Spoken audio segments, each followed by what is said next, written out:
up, guys? We're down at the farm. It's Wednesday. We're just a couple of days out from Glasgow, but I've got kind of an eye on Britain's Strongest Man later in the year as well, which is obviously only about 6 weeks away. It's one that I'm obviously wanting to retain my title, so I'm still doing the training for that. So we're doing a little bit of dumbbell today.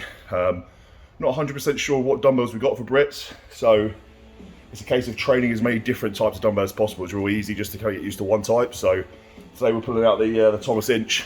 We've warmed up, or we will warm up with the Rebel Strength dumbbell, but then we'll go to this Globe dumbbell, which is a little bit tougher, you know. So the more common plate loaded dumbbells are really easy to press. They stay nice and high, real big, sit high in your shoulder. These Globe ones here, which are cast solid metal, you know, it's only 78 kilos, that one, and then we've got a 97 as well there, but incredibly tough to press. One, because they're so smooth, they move about on your shoulder, and two, because the weight's so dense, it sits really low, not high. So it's worth getting used to these dumbbells, obviously, and it's good advice to anyone really training for any upcoming comp. Try and train as many different variations of kit as possible, because you don't want to get used to your kit too much. You need to be ready for the competition. But yeah, let's get on it. We're going to do some dumbbell work and then finish with some nickel stones.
Bish, a few people thought you got injured at Europe's and they thought you would hurt yourself. What happened? Just exhausted. As most people know, I've been competing a lot.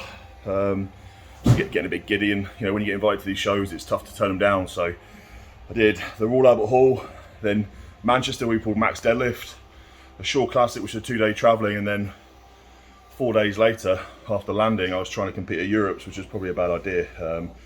Clearly not over the jet lag. Really tired still from all the comps, and I was just blacking out. You know, I blacked out on the shield carry, and you know, I was warming up for the deadlift backstage, and I was pulling angry because I was really pissed off because I knew it was good events for me. I was just annoyed that my body wasn't doing what I wanted it to do. It was actually Rob said to me, you know, look, you're going to hurt yourself. You got to stop, because yeah, you don't want to be trying to go for a deadlift for reps with 350 and be kind of a bit emotional with it. So yeah, we decided just to pull out of the comp and kind of focus on the shows for the rest of the year, you know.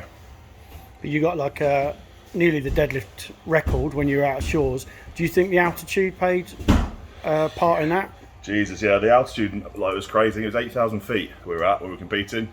First couple of days, it took me a while to kind of get used to it. You know, my heart rate was up. Breathing was more difficult than usual.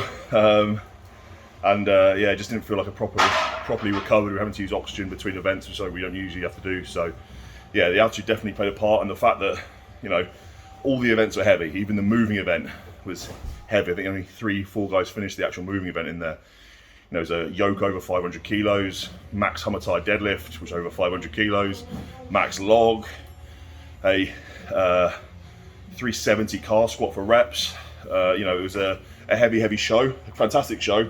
But you know, you probably need a little bit more time to recover between those, especially when you kind of factor in the travel and the altitude as well. So how are you feeling now? Yeah, pretty good. Had a couple of days rest. Just got back to training. Hadn't really been doing much training as well, which probably made me feel a little bit worse than I actually was. And then, you know, I made a decision to, yes, I'm going to do Glasgow this weekend. Main reason being is actually 3 of the events are going to be in Brits in 5 weeks' time.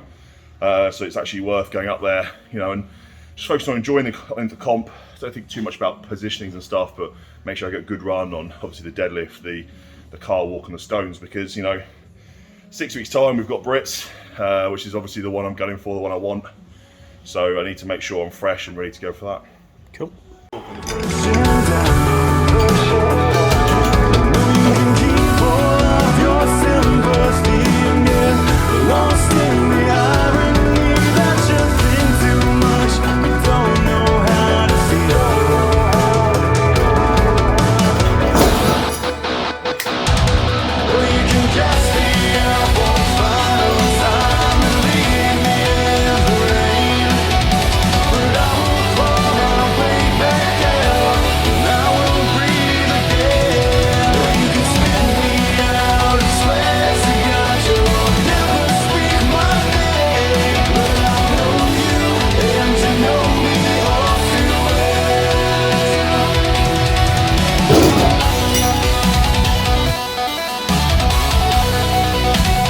That's it guys, session done, real short, just hit those dumbbells, finish with a little 5 repper as well. Got kind of a baseline time that we'll work on in the next couple of weeks. And then just got some nickel stone in, like I said, just conditioning those thumbs ready for the weekend. So pretty much trained done. I've got a little bit of volume work tonight, just trying to push on a bit of a pressing volume, so some chest work, front delt, some tricep work, and then it's rest up, travel up to Glasgow on Friday and compete on Saturday. And yeah, hopefully you guys got your tickets. If not, make sure you can get some tickets for Giants Live. It's the first show they've done in Glasgow. First show north of the border, I believe, like big arena show. So if you're in Scotland, make sure you come down and see the show, and yeah, hopefully I'll see you there. Thanks for watching the video guys. Make sure you like and subscribe and all that jazz, and I'll see you in the next one. Any last words, Ugly? So no, it's Dad. Back to the studio. Yeah.